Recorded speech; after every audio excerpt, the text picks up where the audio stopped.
Welcome, everyone. My guest today is Nate Baker, CEO of Qualia, but also a serial tech entrepreneur, to talk about the state of AI right now and why we really are at a tipping point when it comes to this technology. First, I want to thank our sponsor, Trust and Will, for making this episode possible. Nate, welcome back to the podcast. Thank you for having me. Excited to be here. I'm so glad you're here. It's been a while. And one of the things that is so unique about you is, yes, you run Qualia, but you have a whole lot of other projects going on at the same time from a tech standpoint. Would love to know some of the things that you're doing there. Qualia is an example of vertical SaaS, so software for a particular type of end market. Most people don't think about title agents very much. And so we came and built a software platform 10 years ago for that category. I started Fractal, a different company, about 6 years ago to basically take that playbook to a bunch of other industries. We've actually launched about 150 companies that are in the style of Qualia in all of these other businesses like scrapyard software or rehab clinic software, and they're at various stages of scaling up. That is crazy. Okay, so your background is obviously tech and not necessarily title. Yes. Yeah, I learned about title by living in our first customer's basement for a while, Barry Feingold. But before that, I worked at a venture fund in San Francisco. And my boss at the time had started Palantir, a big enterprise software company. And that had gotten me interested in, what I had thought of at the time as more obscure businesses. But when working there, basically went and looked for what are industries where there hasn't been sufficient technology investment. And that's how I found title initially. Yes, well, we're glad you're here. Obviously, there's lots that has happened in the last 10 years with Qualia and with the industry. I want to dig in a little bit on your larger tech background because I feel like we are at such a tipping point. So, we started our AI summit 2 years ago. Well, last year, we just had our second one. And the difference in what we were covering, in how fast things had changed, and the maturity of people's understanding about AI in that 1 year was pretty incredible for me. So, you starting 150 companies in tech, would love to get your take on where we are relative to where we were. The difference is 2 years ago, basically ChatGPT came out and you could pretty much write poems to one another, and that was cool and fun. And about a year ago, it started to be clear that this stuff was going to actually work in a business context. I think one of the more interesting companies that was growing during that year is called Cursor, which is a developer tool. They grew in that year from 0 to 500 million of revenue, selling software to developers who are almost definitionally early adopters of technology. But the big breakthrough for me was Claude Code, launched at the beginning of this year and completely changed what people thought was possible, that an AI model could do and actually help you do your work. And they showed us a breakthrough user interface as well, which is more of like a chat interface like ChatGPT, but where it actually can do things and make a plan and step through a bunch of tasks and then say, this is what I want to do. Is that okay? And get your approval. And for me, that was just a aha moment. And I think it's the same for a lot of other entrepreneurs. And so what we're seeing across technology right now is the biggest investment ever in new companies. And the difference is that in the last 6 months, most business use cases are actually getting good enough with AI, where 6 months ago they were not. Very concretely, we can see that with title exam. 6 months ago, you could not automate title exam. It was not possible to do it if it wasn't like a rules-based system. Today, it is possible, and it's not that hard. And so I think that what's going to happen is just a tremendous amount of change. I was at a conference this week where somebody stood up on stage and said, the whole idea of like AI isn't going to take your job, but people who use AI are going to take your job. And he called BS on that. And he was like, listen, there are a lot of jobs that are not going to be around because of AI. And at our AI summit, we had a speaker that talked about here are the jobs most likely in mortgage and real estate to go away, right? And hopefully people can find more interesting jobs to do. What do you think about that? It's going to be a mixture. I think a good example internally at Qualia is something that people have been saying is going to get automated is support, your software support. And we have automated a tremendous amount of our support internally. However, that doesn't actually mean we have that many fewer people doing support. We've just significantly expanded what is in scope that our support team ought to do. And so I think that to continue winning customer business in 12 months, you're going to have to do 100x more for that customer to continue earning that business. That changes everything. And so maybe the way to think about it is not that that job is going to be fully automated. It's that what that job used to be is going to be fully automated, but the scope of what it needs to be in the future is going to be much bigger. That's interesting. I mean, we've definitely, I guess what I've heard from different tech leaders is that, they can scale from this. So they don't necessarily have to cut, but they can scale. But it does feel like there are just whole types of jobs. And I'm gonna quote you from your LinkedIn, a recent LinkedIn post. And you said in 24 months, it's hard to imagine that title companies or any professional in any field is routinely entering data, modifying documents, or communicating on individual repetitive emails, which we all do a lot of business through emails at this point, right? And you were talking about going from a system of record to a system of action. Would love to pick your brain a little bit on that and what you mean there. So this is going to happen maybe even faster. I think that today, most of our users sit in Qualia and do data entry into Qualia. They take actions in Qualia. They send emails. And a lot of that is highly automated, where they've set up workflows and triggers and all this. But at the end of the day, most of where our users are kind of getting a sense of what they need to do next is from their email or a phone call or something like that. And fundamentally, if you have the entire context of what's going on in a real estate transaction and you can give it to an AI system that wants to decide the actions to take on that email, it is possible. So what we launched recently with Qualia Clear is the path that this is going to happen through. If you pre-process an email and then say, do you want to save this data to the file, save this document to the file, send this reply, modify this thing, it goes from you doing all that stuff to the machine saying, do you want to do all this stuff? And you hitting yes. And that's not our innovation. I think that Claude Code to me is really the innovator in that user interface. But I think that is how every business is going to work. And it's figuring out how to make the person, the expert, a reviewer and an editor more so than the author of rekeying all of this information. So so right now, right? I mean, even if you're in Gmail, it'll suggest like here's an answer or here's a thing. So how is this different than that? That doesn't, the problem with that, and the reason, I mean, I personally don't use it very much, is that, if I'm trying to reply to you, and you email me and we're setting this conversation up, I need to know, or the system needs to know, who are you? Everything about you, everything about my schedule, everything about my travel that might not be in my calendar.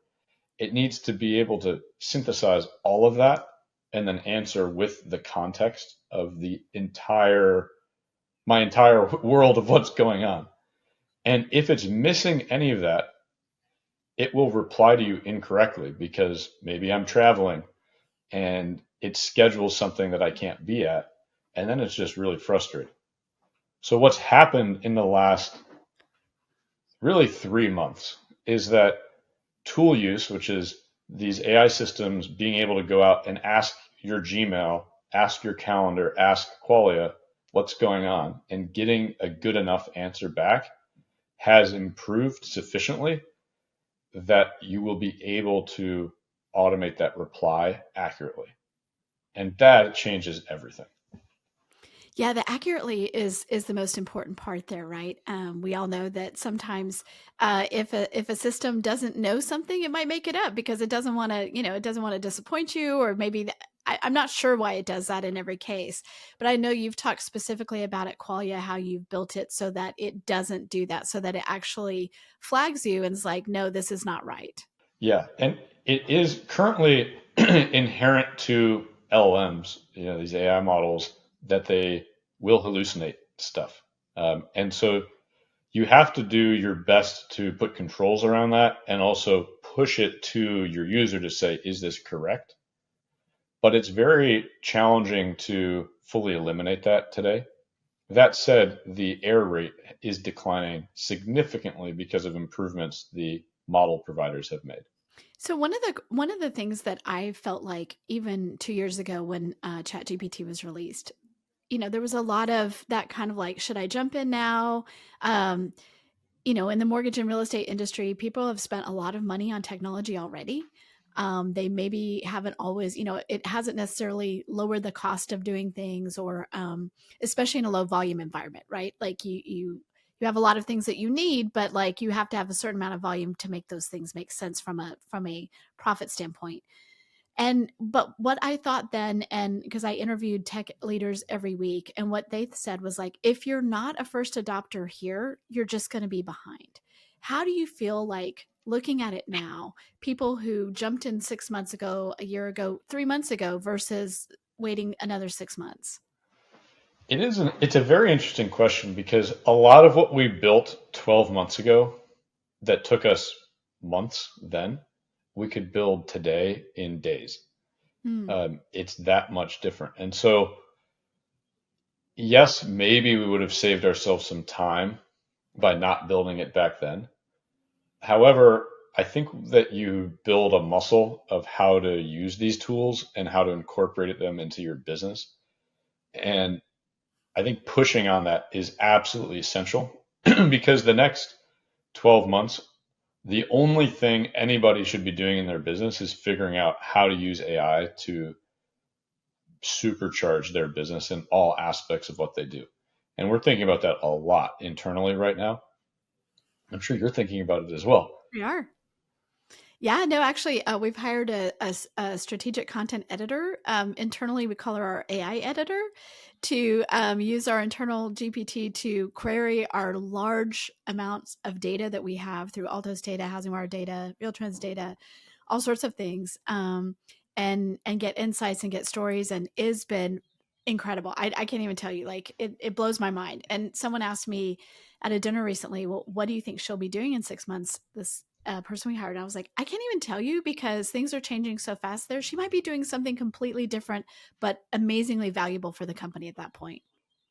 That's correct. And I think that it is the case that 6 months from now, what we're all going to be doing is so far beyond where we're at right now that it's just going to be a completely different conversation. And the one thing that you definitely do need to do to get there, though, is get your internal systems in order. If you have a content management system, if you manage all of your, interview transcripts somewhere, if you need a clean system where all your data is organized, you want your email integrated, you want all this stuff because the only question that's going to matter over the next 2 years is can you directly hook AI up to run your business in an extremely concrete way where you get to take advantage of model improvement. And if you can't do that, it's going to be really hard to stay competitive. That's really interesting. So let me ask you this too, because obviously one of the promises of technology over the last couple of years is like maybe it could democratize things, right? Like make the little guy more competitive against the big guy. Do you think AI accelerates that, or is proves that wrong in your opinion? I think it's a bit of both. This is a period, the next 2 years is going to be the highest variance 2 years I've ever seen. I think that if you're on the ball, even if you're one or two people, you can do incredibly well. And if you are a big company and you're not paying attention, you go out of business in 2 years. And I think that is true for software companies like us. It's true for a mortgage company or a title company, a real estate agent. Um, you need to figure out how to use these tools to actually run your business. I spoke with a small title agent in Arkansas today who built by himself some incredible AI tools for uh, making a commitment automatically. Not a software engineer, just an expert in the industry. And so that's amazing to me. And if you can, there's going to be a lot more of that, but also there's going to be companies like us that are established in the industry trying to push really fast as well. So it's going to be an interesting and dynamic environment. Boy, that's crazy. That's why I feel like really I know that probably in other times of like really big technology leaps forward coming online, it's like, oh, this is it. But like it just feels very different. It to me, it feels like we are at a really different spot right now. Totally. A concrete example, my business partner, he gave a presentation at the Vatican recently on, AI and the change, and a lot of senior people over there. And it's just interesting to me, like in prior technology cycles, I don't think the Vatican was at the cutting edge of jumping in and saying like, we need to understand where this is going. But the thing that's been so interesting to me since we launched our Qualia Clear product a month ago is everybody understands that they need to do something about AI. Even the Vatican, but it's not clear to a lot of people like what do I do? Right. And so that's the big question. And I think this is the year where everyone needs to figure out, okay, stuff's good enough to actually help me in my business. What do I do? And if you're out there and you're a business owner, especially if you're at a smaller company or maybe a medium-sized company, but you're not like a giant company, how do you answer that question? How do you even know where to start? I think if you do not have a personal ChatGPT Pro account or like the any subscription account where you can turn thinking on, or a Claude account where you can use Sonnet 4.5, just sign up for them. They're not that expensive. It's alien intelligence from the sky that's smarter than me and basically everything. And just use that and start getting it into your daily work and figure out how to do integrations into those tools so that you can call your email, your calendar, documents, etc. And if you start doing that, I think it will become very clear very quickly the types of things you can do. I think that's such great advice. And actually, I think that's what I see when I talk to people who are sort of at the cutting edge. That's where they started. They started with just their own. And then they were like, wait a second, I can do that. And then that there's all sorts of business case, use cases that come to mind where it's like, okay, what if all of these employees could do that? What if it can do this? And just, you don't really know until you ask it, until you see what it is, and until you push back a little bit and see how much better it can be. Totally. Because initially the feeling is this is amazing, it can do everything. And then once you start using it enough, you realize the limitations. And then Right. you're kind of like, oh, I can't do anything. And then you figure out how to work around them. And then you start actually becoming really productive with it. Okay, so it's like the stages of grief only for AI, right? Or Yeah, stages of exactly. relationship with your AI. It's like the honeymoon phase, and it's like, oh wait, I don't know. What about these things? And then you That's figure right. out what you can actually fix and what is not going to get fixed. And one last point I want to make sure I leave you with is the rate of change here is unlike anything ever. It's improving exponentially right now. The most important thing to look at, I really like this company Meter, METR. They publish a benchmark that shows the duration of task an LLM can do, meaning how long does it take a person to do this thing? And then how confidently can an AI do that today? And a year ago, it was, minutes, like very, very short tasks. And now it's becoming multiple hours long that of a human task that it can just do out of the box. Wow. And that has changed significantly this month, even. When we launched Qualia Clear a month ago were using Gemini 2.5 Pro, which is state of the art at the time. And since then, you've seen GPT-5, which is a better model, and then you saw Sonnet 4.5 last week, which is I think even better. And supposedly 3.0 is going to come out in a week from Google, and I'm sure they'll be back at the top. And so just in the last month, it's been so dynamic, but it's hard to understand the rate of improvement if you're not using them all the time. That's a really good point. Again, I feel like this is one of those hands on things, and also maybe something that a leader needs to do and not delegate to somebody else to be kind of like, oh, this is an IT thing, or this is my technology people. It's like, it feels like to really understand it, you have to do it yourself. 100%. An example in title is I expect that in 12 months, you'll be able to go to ChatGPT and type in, give me a title commitment for address. And if the records are publicly available, it will just be able to do it, and it'll do it with higher accuracy than a person does today. Wow. And it'd basically be free. And so that type of thing is coming very soon. And so the question is, okay, if those types of things are going to happen, how do you adapt to stay ahead of that and utilize that? Well, how do you do that, Nate? Tell us all. I think in some ways it's hard to know exactly what the right strategy is, and I think it's going to be very business specific. But basically, at any given time, the model capability is at a certain level. It's only so good, and you can build scaffolding or like tools around it to bring it a little bit further. And that's where a lot of the value is going to be generated over the next few years for AI companies and for businesses, which is taking the state of the art tools and figuring out how to make them even more useful for their use case. So I think that's going to be the whole thing. So how do you incorporate these tools into your business and use them really well? Because not everyone's going to do that.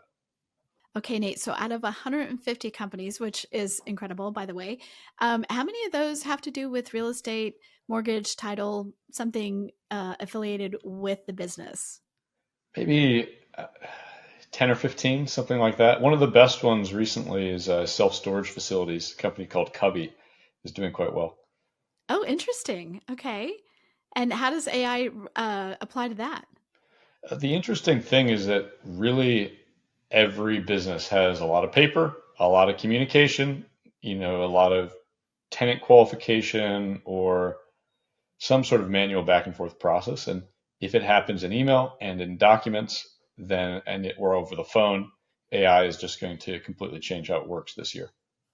Wow, that is so cool. Thank you so much for spending time with us today. I always love to check in with you.